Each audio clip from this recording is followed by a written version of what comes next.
Queridos irmãos, a história da redenção, contada de Gênesis a Apocalipse, registra a maneira como Deus agiu nos tempos e nas épocas por meio de um povo que Ele escolheu para si, o povo da aliança. E em vários momentos dessa história, o que é descrito sobre esse povo é posto em diversas maneiras. Quando lemos, por exemplo, o livro de Salmos, descobrimos que esse povo expressava adoração, louvor, contrição diante de Deus, porque os salmos são as expressões do culto a Deus, seja doméstico, seja público, no templo ou na família. Quando lemos as grandes narrativas da antiga aliança, do Antigo Testamento, vemos como Deus usou homens, desde os patriarcas, para, de maneira manifesta, demonstrar que Ele era o único Deus verdadeiro diante de povos ao seu redor que eram pagãos.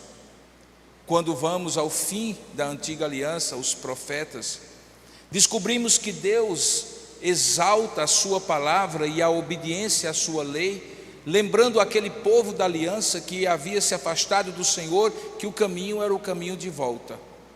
Chegamos ao Novo Testamento, havendo Deus outrora falado aos nossos pais pelos profetas de muitas maneiras, veio a nos falar no seu próprio Filho encarnado. Ele é a expressão da divindade, nele reside toda a plenitude de Deus. Ele é a imagem do Deus invisível, o Deus conosco, o Verbo que se fez carne e habitou entre nós. Chamou para si um povo, daqueles que faziam parte da antiga aliança, mas também daqueles que faziam parte dos gentios. E esse grande mistério que o apóstolo Paulo diz que estiver oculto desde a antiguidade se revela, de Deus querer formar um único povo de judeus e gentios, todos descendentes pela fé, a mesma fé que justificou a Abraão no início da sua caminhada. A história do povo de Deus é uma história com muitos gêneros literários, muitas histórias e narrativas, muitas palavras proféticas, a manifestação da lei do Senhor e tantas outras manifestações pelas quais Deus tem uma só mensagem, que é a mensagem da reconciliação, da redenção em seu Filho Jesus, simbolizado, profetizado, prefigurado na antiga aliança, completamente encarnado, revelado plenamente na nova aliança. Há um livro em especial que conta, no entanto, o início de como toda essa história chega à nossa época, que é o livro de Atos dos Apóstolos. O escritor Lucas diz que, havendo antes narrado todas as histórias que ele chegou ao conhecimento através de acurada pesquisa e investigação sobre Jesus, e este é o livro chamado Evangelho de Lucas, agora ele escreveria aquilo que aconteceu após Jesus ser assunto aos céus. E ele resume num versículo, logo no começo do capítulo, Atos 1:8, aquilo que ele iria passar 28 capítulos descrevendo, quando ele disse que recebereis poder ao descer sobre vós o Espírito Santo e sereis minhas testemunhas, tanto em Jerusalém como em toda a Judéia e Samaria e até os confins da terra. E o livro de Atos não é outra coisa senão a descrição de como o Evangelho em Jerusalém, Judéia e Samaria chegou também aos confins da terra. Por óbvio, lá não se encontra Brasil, nem a Paraíba, nem Guarabira, mas os confins da terra que ficam inacabadamente alcançados. No final do capítulo 28 de Atos, incluía a cada um de nós. 20 séculos depois, nós chegamos à organização desse presbitério, a expansão de mais um concílio, a plantação de igrejas. E é de bom alvitre, certamente é bem recomendável, que nós olhemos ao livro de Atos, voltemos o nosso olhar para ele, para entender como Deus faz o seu reino expandir-se. O livro de Atos é interessante porque ele se constitui de fotografias. Nos tempos de hoje, que todo mundo com um celular tira uma selfie ou uma fotografia registrando para a posteridade o que está acontecendo, Lucas, que não tinha máquina fotográfica, no entanto, descreve em palavras alguns dos momentos mais importantes da igreja que estava se iniciando. E esses retratos, essas fotografias, estão registradas aqui como se fossem dobradiças da história que ele está contando, exatamente como tem numa porta qualquer, fechando uma determinada parte daquilo que ele está contando e abrindo para um outro horizonte de uma nova fotografia. E há algumas em particular que revelam dois aspectos fundamentais da igreja, daquela igreja que estava sendo plantada de Jerusalém até os confins da terra, que é o seu crescimento orgânico e espiritual e o seu crescimento numérico. Muitos pensam que uma coisa exclui a outra, que basta a igreja estar firmada na sua confissão de fé, naquilo que crê e ensinar a sã doutrina, ministrar com fidelidade os sacramentos e exercer a disciplina, que são as marcas que Calvino dizia da verdadeira igreja, e não precisa crescer. Outros, no entanto, enfatizam tanto o crescimento que o fazem de maneira pragmática, como se pudessem crescer e todo o crescimento fosse saudável sem um bom fundamento. Mas é bom lembrar que as células crescem muito mais no corpo humano quando elas são cancerígenas, o que obviamente não é um crescimento saudável, é um crescimento doentio. É do equilíbrio de um crescimento orgânico e espiritual e um crescimento numérico que o livro de Atos descreve como a igreja cresceu e se multiplicou até chegar aos confins da terra. E de lá para cá, todas as vezes que essa igreja cresceu na dimensão vertical, espiritualmente, em adoração e conhecimento de Deus, internamente, de maneira orgânica, como um corpo daquele que é o cabeça, Jesus Cristo, ela também se expandiu, abrindo fronteiras e chegando até nós. Eu gostaria de ler com os irmãos o primeiro desses retratos, que se encontra no livro de Atos dos Apóstolos, capítulo 2. Se o tempo nos permitisse, nós leríamos os demais, que descrevem exatamente o que eu estou falando, de como a igreja, que tinha acabado de iniciar, crescia para cima, o crescimento espiritual, crescia para dentro, o crescimento orgânico, mas também crescia para fora, o crescimento numérico. Leia comigo Atos capítulo 2, a partir do verso 42.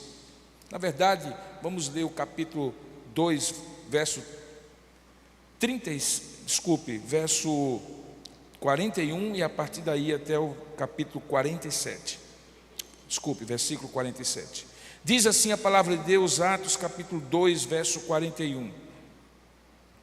Então os que lhe aceitaram a palavra foram batizados, havendo um acréscimo naquele dia de quase 3.000 pessoas. E perseveravam na doutrina dos apóstolos, na comunhão, no partir do pão e nas orações.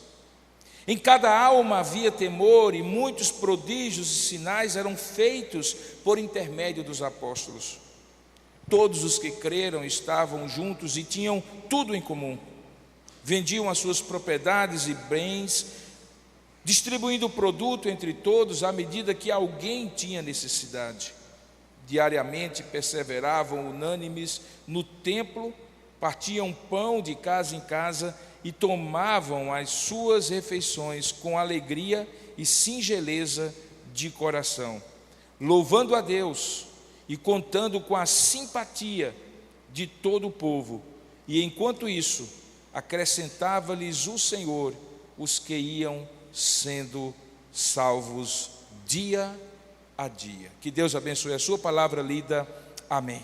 Ó Deus amado e querido Pai, fala conosco, Senhor, por meio da Tua palavra que acabou de ser lida, inspirada pelo Teu Espírito, ela fala conosco pela simples leitura daquilo que aqui está registrado. Nós nos sentimos alimentados quando lemos a Tua palavra, mas eis que o Senhor também nos diz que devemos meditar nela de dia e de noite, expor, proclamar, estudar, discernir esta palavra naquilo que ela tem para nós em cada ocasião, seja como indivíduos ou como igrejas, e certamente também como concílios. Por isso pedimos que esta iluminação deste mesmo Espírito que a inspirou venha sobre nós, sobre o nosso coração, e fale conosco nesta noite, para que saiamos daqui edificados por Ti e desejando, ó Deus, que as próximas etapas deste novo concílio que começa sejam tão abençoadoras como essas que nós vamos descrever e expor ao Teu povo. Oramos para que assim aconteça, e ao final desta mensagem nós daremos a Ti a honra, a glória e o louvor como nos é devido. É assim que nós oramos, em nome e para a glória do Senhor Jesus. Amém. Atos 1:8 havia acabado de se cumprir. O Senhor Jesus havia sido assunto aos céus. Cerca de 50 dias depois da Páscoa, o dia de Pentecostes era uma das primeiras grandes festas desta nova realidade em que o Filho de Deus havia vindo, se encarnado, morrido por nós, ressuscitado e agora estava assunto aos céus. Era o primeiro Pentecostes, a festa judaica, depois da ressurreição do Senhor Jesus. E foi a mais inesquecível de todas as festas de Pentecostes da história. Porque naquela ocasião é descrito no capítulo 2 inteiro, e vocês já ouviram e já leram várias vezes, o Espírito Santo de Deus foi derramado sobre toda a carne, representada por aqueles homens e mulheres que tinham crido em Cristo. E para surpresa de muitos, não apenas aqueles que ali estavam, mas mais 3.000 pessoas, naquela ocasião também reconheceram o Senhor Jesus como Senhor e Salvador da sua vida. Este é o primeiro retrato, a primeira fotografia de uma igreja que nasce no dia de Pentecostes, embora havia sido fundada desde sempre como povo da aliança, que tinha tido em Abraão a semente na antiga aliança e a formação do colégio apostólico como a sua base na nova aliança. Afinal de contas, esta pedra angular desta igreja, que é Jesus Cristo, é assentada sobre o fundamento de apóstolos e também de profetas, representando a antiga e a nova aliança.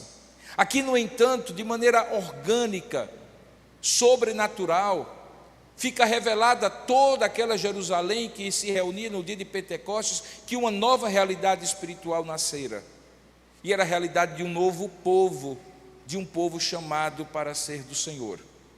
Aquilo causou um impacto entre aqueles que sempre se opuseram a Jesus, a ponto de blasfemarem de maneira maledicente, imaginarem que aqueles homens e mulheres cheios do Espírito Santo estavam na verdade embriagados. E foi por isso que Pedro, para não apenas explicar o que estava acontecendo, mas pregar o primeiro sermão cristão, pregou o sermão de Pentecostes. E como fruto desse sermão de Pentecostes, 3.000 pessoas se converteram. Está registrado no capítulo 2, verso 41, que aqueles que aceitaram a palavra foram imediatamente batizados. E talvez isso cause espécie para alguém, porque afinal de contas, nos dias atuais, existem cursos de catecúmenos, de preparação de novos convertidos para o batismo. E então muitos podem pensar, ora, se naquela época se convertia e de imediato era batizado, porque hoje é tão diferente. É bom lembrar, queridos irmãos e irmãs, que naquela época confessar a Cristo como Senhor e Salvador de sua vida representava 50 dias depois da morte de Jesus num verdadeiro atestado de morte, porque certamente aqueles que assim confessassem também representariam um perigo para aqueles que, sendo os altos sacerdotes de Jerusalém, mataram o próprio Senhor Jesus.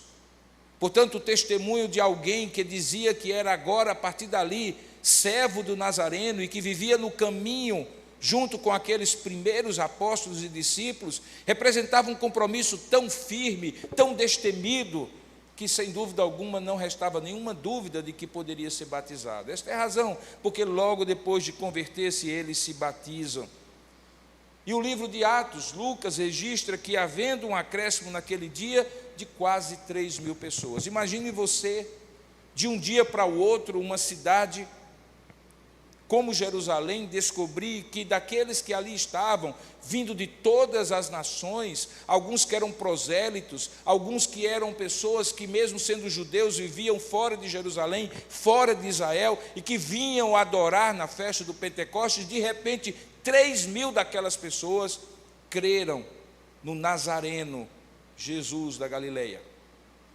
Imagine você, querido irmão, querida irmã, o impacto disso.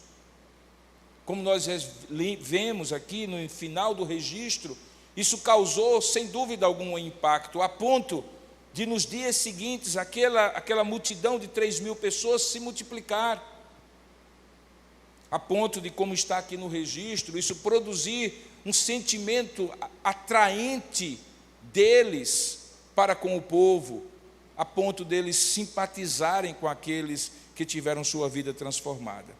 Mas é na descrição que acontece a partir do verso 42 que nós encontramos os fundamentos de uma igreja que cresce para cima, cresce para dentro e cresce para fora. O crescimento mais equilibrado da igreja sempre terá essas três dimensões. A gente chama de crescimento espiritual aquele que usa os meios de graça de maneira diligente e aprofunda-se no conhecimento de Deus e na devoção a Deus. A palavra, a oração, algumas disciplinas espirituais, como o jejum, são modos pelos quais Deus canaliza a sua graça, e aqueles que usam de maneira diligente esses meios, crescem, se edificam, crescem espiritualmente.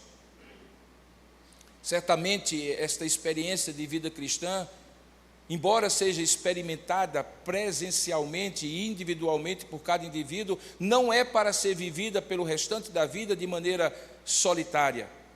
Temos uma dimensão comunitária, chamada igreja, povo de Deus, que tem alguns nomes no Novo Testamento, é chamada de lavoura de Deus, de edifício de Deus, de corpo de Cristo, representando um crescimento orgânico de membros que se tornam crentes individualmente, mas passam a conviver como igreja, numa comunidade de fé. E eis aí o crescimento orgânico, descrito aqui por algumas expressões. Mas ao mesmo tempo, como produto de estar bem individualmente com Deus e bem com os demais irmãos, e ver a igreja crescendo nessas duas dimensões, espiritual e orgânica, como está registrado aqui, o próprio Deus produz de uma árvore saudável frutos saudáveis e abundantes, porque tudo aquilo que está vivo e saudável cresce. Não há contradição, portanto, nenhuma em desejar que a igreja cresça, pelo contrário. É preciso cultivar a árvore para que ela dê fruto, é preciso cultivar a igreja para que ela frutifique. E nessas descrições que acabamos de ler, nós encontramos essas três dimensões. Se não, vejamos. No versículo 42 diz que o retrato que Lucas tira daquela igreja é que eles perseveravam na doutrina dos apóstolos, na comunhão, no partir do pão e nas orações. Numa única frase estão presentes a dimensão espiritual e orgânica. A perseverança na doutrina dos apóstolos e nas orações, que podiam ser comunitárias, mas também eram individuais, representam aquela devoção de quem quer crescer na graça e no conhecimento do Senhor, que caracteriza um novo convertido. Um novo convertido não é caracterizado, queridos irmãos, porque ele muda a sua linguagem e quando dá um tropeção na calçada, ao invés de dizer Ave Maria, passa a dizer misericórdia. Um novo convertido não é caracterizado quando ele simplesmente deixa de usar alguns tipos de roupa e passa para usar outros tipos de roupa. Embora certamente a discrição e a modéstia caracteriza o homem e a mulher piedosas. Um novo convertido não é quando ele muda simplesmente a linguagem, os costumes, a agenda, deixa de fazer alguma coisa e passa a fazer outras tantas. Um novo convertido é um homem e uma mulher sedentos de Deus, que desejam conhecer a palavra, que desejam profundidade com Deus e conhecê-lo em oração. O retrato que Lucas tira aqui desse momento é de homens e mulheres profundamente impactados por aquele sermão, que em dado momento eles perguntam: que faremos, irmãos? a Pedro e aos demais apóstolos, como está registrado no versículo 37. E o evangelho simples e puro pregado por eles dizia: arrependei-vos e cada um de vós seja batizado em nome de Jesus Cristo para a remissão dos vossos pecados e recebereis o dom do Espírito Santo, que não era outro senão o cumprimento da profecia de Joel, capítulo 2, verso 28 a 32, que diz que nos últimos dias o Espírito seria derramado sobre toda a carne, não apenas sobre reis, profetas, sacerdotes e juízes como na antiga aliança. Um homem e uma mulher nova convertida, portanto, deseja a doutrina dos apóstolos. Tem fome da palavra de Deus, de entender, afinal de contas, o que é que este livro ensina. Tem fome de Deus, conversa com Deus com a ingenuidade, a simplicidade e a sinceridade de uma criança conversando com seu pai. Muitas vezes o vocabulário não é o mais acertado, teologicamente falando. Muitas vezes é apenas o balbuciar de um bebê na fé, mas o Pai amoroso traduz, ou melhor dizendo, o Espírito de Deus traduz ao Pai, como diz Paulo escrevendo aos Coríntios, melhor dizendo aos Romanos, com gemidos inexprimíveis, porque não sabemos orar como convém, seja porque somos novos convertidos, ou estejamos em grande aflição, e o Espírito Santo de Deus assim o faz para o Pai, como um pai que compreenda a linguagem de um bebê que lhe é filho ou filha. Um homem de Deus, uma mulher de Deus recém-convertida, tem paixão por Deus mais do que todas as coisas, e por óbvio tem paixão por aquilo que Deus tem paixão, ama o que Deus ama, deseja o que Deus deseja, mudam os valores, mudam os princípios, mas não são mudanças comportamentais de fora para fora,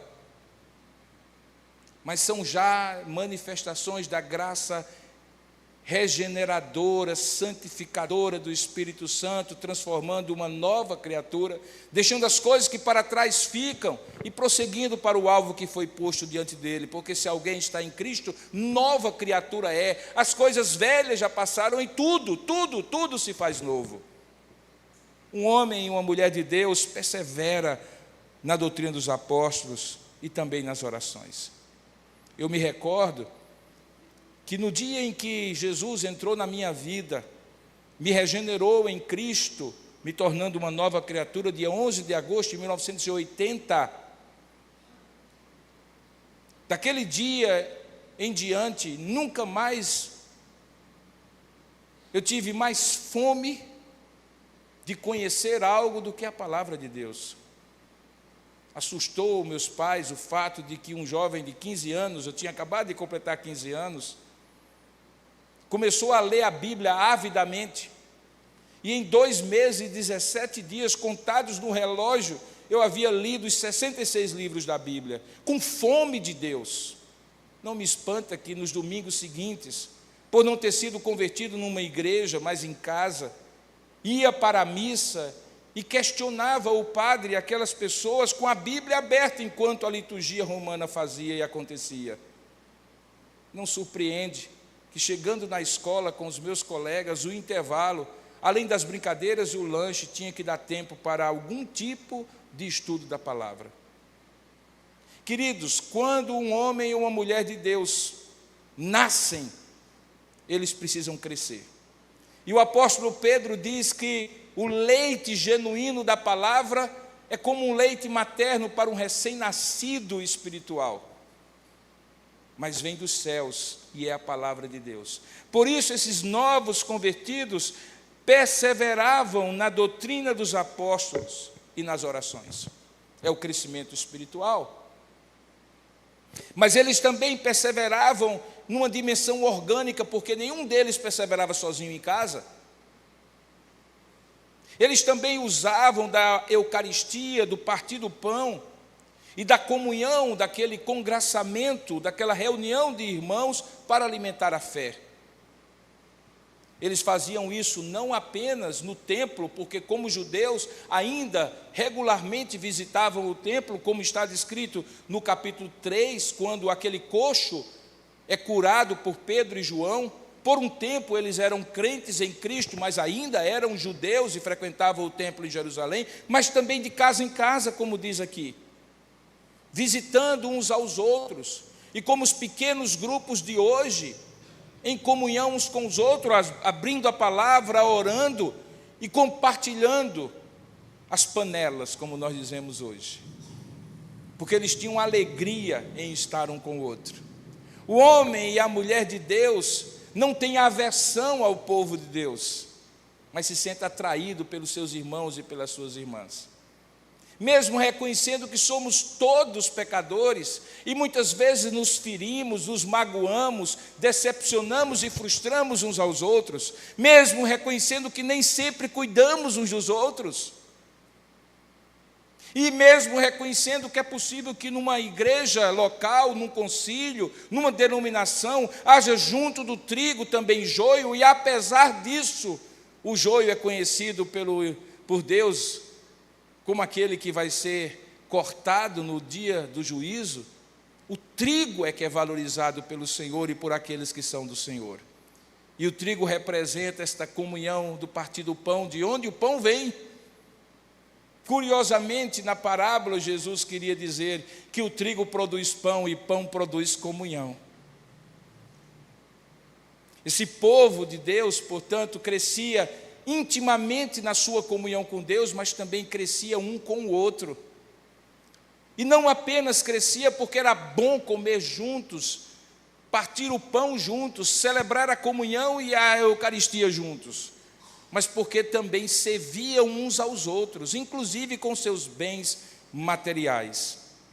A descrição aqui é de uma comunidade, e uma comunidade é quando todos têm tudo em comum. Não é um comunismo obrigado pelo Estado, pela ditadura, pelo Estado que autoritariamente diz que eu devo dividir com os outros aquilo que eu conquistei com o suor do meu rosto. Mas é uma comunhão gerada espiritualmente pela nova conversão, pela transformação de Deus no coração humano. E aqui está descrito que todos os que creram estavam juntos e tinham tudo em comum. E quando era necessário e alguém tinha necessidade, chegavam a dividir as suas propriedades e bens voluntariamente, distribuindo o produto entre todos. Perceba que aqui nós encontramos essa igreja sendo retratada em fotografias que Lucas registra para a história e que são momentos dessa igreja que compõem um grande mosaico, um mosaico de crescimento interior, de crescimento vertical para com Deus, consigo mesmo e também comunitário e para fora das quatro paredes de onde eles estavam. Perceba que quando isso acontece, se produz internamente um grande temor a Deus. Deus se fazia presente naquele lugar, onde Ele era glorificado e exaltado como supremo pastor, como cabeça daquele povo. Em cada alma havia temor, e porque Deus estava presente, e só porque Deus estava presente, não por um apóstolo ou qualquer outro homem, muitos prodígios e sinais eram feitos, ainda que usando a instrumentalidade dos apóstolos, porque quando Deus está presente, Ele demonstra o seu poder, a sua graça, o seu amor, de maneiras soberanas. Observe que não apenas havia um efeito interno desses três aspectos, mas também um efeito externo, porque na medida em que eles eram aquilo que Deus os chamou para ser, na medida em que eles eram aqueles que deveriam ser, internamente, buscando espiritualmente a Deus e crescendo na comunhão, diz o texto que eles contavam com a simpatia de todo o povo, e Deus mesmo usava a vida, o testemunho, as palavras e as obras daqueles homens e daquelas mulheres para atrair e acrescentar novos, que agora se constituíam ainda em maior número. Tanto é que nos capítulos seguintes, você vai ver retratos que também são descritos aqui, muitos, por exemplo, como no capítulo 4, verso 8, quando diz que muitos, porém, dos que ouviram a palavra, a aceitaram. a ponto de subir o número de homens convertidos, isso havia mulheres também, a quase 5.000. De modo que agora já não era mais 3, com mais 120 dos apóstolos e daqueles que congregavam com eles no início, ainda no cenáculo. Já eram 5.000. E à medida em que você vai vendo o que acontece ali, crescimento ainda maior acontece. Um outro retrato é tirado ainda no capítulo 4, verso 32 em diante. E assim corre todo o livro de Atos, até mesmo quando os apóstolos são enviados para terras estrangeiras entre os gentios. O que é que nós aprendemos de tudo isso, irmãos? É que nenhum crescimento é saudável e produtivo se for unidirecional, se for só para dentro, como alguém que entra em reclusão. Sim, houve um período que a igreja entrou em reclusão, fugia do mundo para mosteiros, abadias e lugares ermos, muitas vezes até no deserto, como uma forma de não pecar por estar no mundo, esquecendo que o Senhor Jesus dizia na sua oração sacerdotal, em João capítulo 17, em oração a Deus, dizendo assim: não peço que os tires do mundo, mas que os livre do mal. E quando a igreja se ensimesmou e se fechou para ser pura, ela não crescia, ela só se tornava hermética e fechada, criando antipatia dos que estavam de fora, porque nenhum crescimento pode ser unidirecional se quiser ser saudável e frutífero. A igreja precisa crescer para dentro, precisa crescer acima, precisa crescer aos lados, para os lados em comunhão e para fora em evangelização e proclamação. Esse presbitério surgiu por causa de plantações de igreja. Esse presbitério surge porque, seja mais recentemente ou antes, igrejas estão sendo plantadas. O que eu desejo é que quando nós tivermos o mesmo tempo de vida, se Jesus Cristo não voltar antes, daquele presbitério que ontem à noite eu preguei com 50 anos de organização, nós não tenhamos perdido essa dimensão de sermos um povo que busca a presença de Deus, a palavra de Deus em oração, tem comunhão uns com os outros, mas tem uma visão para cima e para frente, olhando para os campos que já branquejam para a ceifa e rogando ao Senhor que envie obreiros para semear e também já agora para ceifar e colher frutos. Todas as vezes, preste bem atenção, que uma igreja deixa de plantar outras igrejas e evangelizar e proclamar, ela começa a declinar. Isso é como músculo, irmão, do corpo. Pare de se exercitar e veja os músculos se atrofiando. Igreja precisa crescer, precisa se multiplicar, precisa reconhecer entre os seus jovens possíveis obreiros no futuro, precisa discipular, enviá-los ao seminário, dar campo de trabalho para que eles tenham cheiro de pastor desde os primeiros anos de preparação acadêmica, e enviá-los com fé e coragem. Plantação de igreja não se faz porque a gente tem dinheiro, não, se faz porque a gente tem visão. O dinheiro segue a visão.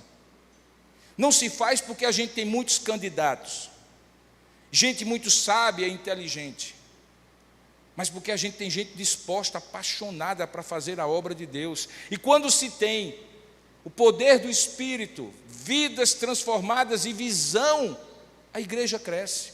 E se ela crescer, ela será saudável e frutífera. Senão, ela será raquítica, entrará em platô e logo declinará. Isso não vale apenas para igrejas, vale também para concílios. Todos os concílios da Igreja Presbiteriana do Brasil, inclusive alguns próximos de nós, que entraram em processo de só manter as igrejas que têm, não crescem, diminuem.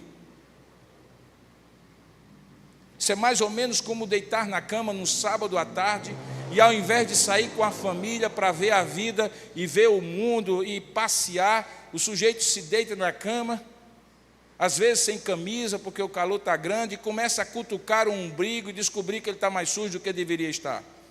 Igreja não é para cutucar o umbigo para ver a própria sujeira. É para limpar a sujeira, mas não para ficar se deleitando em olhar para a sua própria interna situação. É olhar para o mundo. Existem pessoas lá fora que precisam de novas igrejas na região do Brejo Paraibano. Queridos, é bom termos 4 igrejas, melhor seria se tivéssemos 40. Quantas cidades no Brejo Paraibano existem que não têm um trabalho presbiteriano? Quantas? Eis aí o desafio para o novo presbitério. No final do mês de julho estaremos realizando nessa região um evento importante que o Plano Missionário Cooperativo trará em acordo com o Sínodo para despertar vocações para plantar igrejas no Brejo Paraibano. E eu espero que você esteja lá, querido colega, pastor, presbítero, jovem, irmã que está aqui, porque essa tarefa é de todos nós, e por todo mundo, fazer discípulos de todas as nações, pregar o evangelho a toda criatura. Isso faz a igreja criar ânimo, porque está crescendo na graça e no conhecimento do Senhor. E aqueles que se convertem, se discipulam na doutrina dos apóstolos, ensina-os a orar, a ter comunhão uns com os outros e fazer o mesmo para os demais. E é assim que a igreja saiu de Atos e chegou em Guarabira, no século 21. Nenhum crescimento pode ser unidirecional. Ninguém cresce só um braço e outro fica raquítico, senão se torna uma pessoa deformada. Assim também é a igreja. Esse crescimento, em segundo lugar, não é um crescimento que a igreja produz, que a igreja age, mas que a igreja reage, porque quem produz é Deus. Quem dá fome da palavra de Deus é Deus. Quem dá fome de oração é Deus. Quem dá fome de comunhão é Deus. E quem dá fome da expansão é Deus. É Ele que traz aqueles que haveriam de ser salvos ao meio da sua igreja. Mas para isso a igreja precisa reagir às primeiras ações de Deus. Há um equilíbrio. Deus age e a gente reage. Deus diz, eu vou fazer, mas também diz, buscar-me-eis. Deus diz, eu vou converter, mas Ele também diz, ide e pregai. Porque como virão se não há quem pregue? Como pregarão se não forem enviados? Nós não produzimos o crescimento, nós não produzimos comunhão. A palavra de Deus diz que nós devemos manter o vínculo da paz, da comunhão que Deus já produziu em nós, pelo simples fato de sermos um corpo em Cristo. Se nós não atrapalharmos, já ajudamos muito, irmão. Se dominarmos nossa língua, nossa maledicência, amarmos o irmão, respeitarmos a ele, ajudarmos e darmos suporte, já ajudamos muito reagindo de maneira correta à comunhão que Deus produziu em nós e por nosso intermédio. Então, da mesma maneira que crescimento não é unidirecional, crescimento não é produzido pelo homem, mas é produzido com o homem, por intermédio do homem e apesar do homem. Apesar de mim, apesar de você. Terceiro e último lugar, fica claro nesse texto que o propósito de Deus é muito mais amplo do que a gente pode imaginar. Olhe que esses homens aqui pensavam que 12 foram os chamados por Jesus para serem seus apóstolos. Quando Jesus é assunto aos céus, havia uma pequena assembleia de 120 pessoas, com medo ainda dos judeus, escondida no cenáculo. Mas talvez eles pensaram assim, vamos sobreviver, porque já é uma grande coisa ter aqui 120. Mas Deus derrama o seu Espírito e aparecem 3.000 pessoas. Eles então ficam extasiados, mas Deus tem mais. Derrama ainda mais de sua graça, e à medida em que eles reagiam de maneira correta, já não são 3, são 5.000. E já não está em Jerusalém, chega na Judéia, em Samaria, e vai chegando até os confins da terra, muitas vezes por intermédio até mesmo da perseguição, como acontece em Atos, depois do martírio de Estevão, quando os que foram dispersos pregavam a todos, de Jerusalém até Antioquia da Síria, E lá surge a igreja, a grande igreja de Antioquia, que envia Paulo e Barnabé para as nações. Queridos, que os pastores desse presbitério, que os presbíteros desse presbitério, que os irmãos desse novo presbitério tenham uma visão muito maior do que aquilo que os seus olhos podem ver.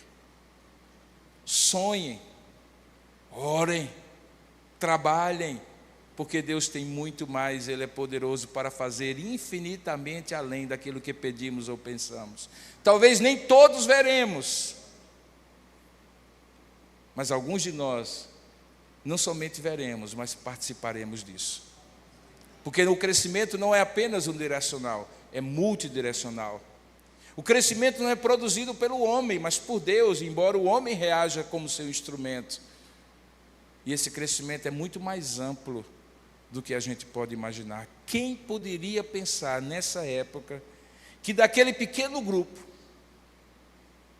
mais de 2,5 bilhões de pessoas, somente no tempo presente, foram aqueles que já estão com o Senhor, conheceriam o mesmo Jesus que eles conheciam.